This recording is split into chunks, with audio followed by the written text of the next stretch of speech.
O gabinete daquela escola de ensino médio se convertera por alguns momentos em palco para uma cena constrangedora.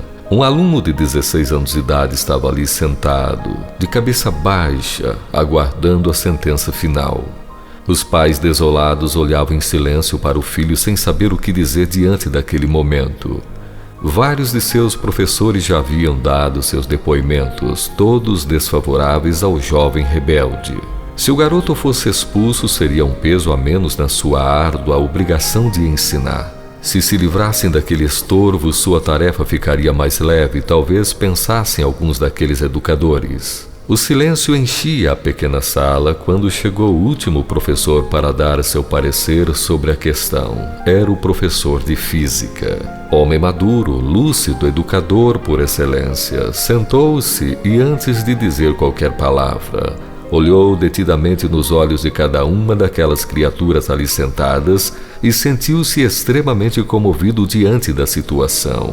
Como poderia ajudar a resolver a questão sem prejuízo para o seu aluno? Afinal, para aquele nobre mestre, expulsar um aluno seria decretar a própria falência como educador. Então ele carinhosamente olhou para a mãe e perguntou: o que está vendo? O que aconteceu para que a situação chegasse a esse ponto?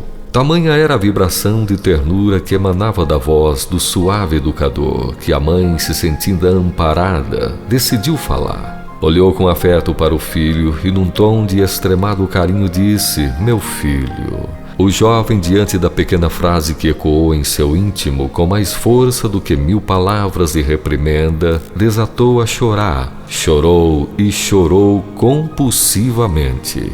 A comoção tomou conta do gabinete e as lágrimas rolaram quentes dos olhos daqueles pais sofridos e também do professor e da diretora. Após quase meia hora, as lágrimas foram cedendo lugar a um certo alívio sobre todos que ali estavam. O silêncio foi quebrado. Então o garoto falou: mãe, posso lhe prometer uma coisa?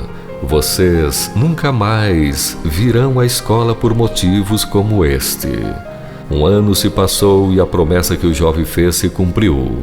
Um dia o professor encontrou seu aluno no corredor da escola e lhe fez a pergunta que há muito desejava fazer: o que fez você tomar aquela atitude no gabinete naquele dia?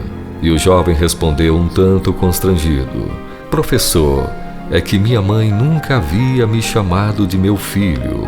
Aquelas 2 palavras, professor, pronunciadas pela mãe com uma sonoridade especial tão profunda, foram o suficiente para mudar a minha vida, o rumo da minha caminhada. O rapaz se despediu e se foi, deixando o mestre absorto em seus pensamentos. Em seus pensamentos se perguntou qual seria a situação daquele moço se tivesse sido expulso da escola naquele dia. Pensou também na força da pequena frase, meu filho, e ficou imaginando quão poderoso pode ser o afeto de uma mãe. E como homem notável e admirável educador, o professor concluiu: o dia em que as mães quiserem, elas mudarão o mundo.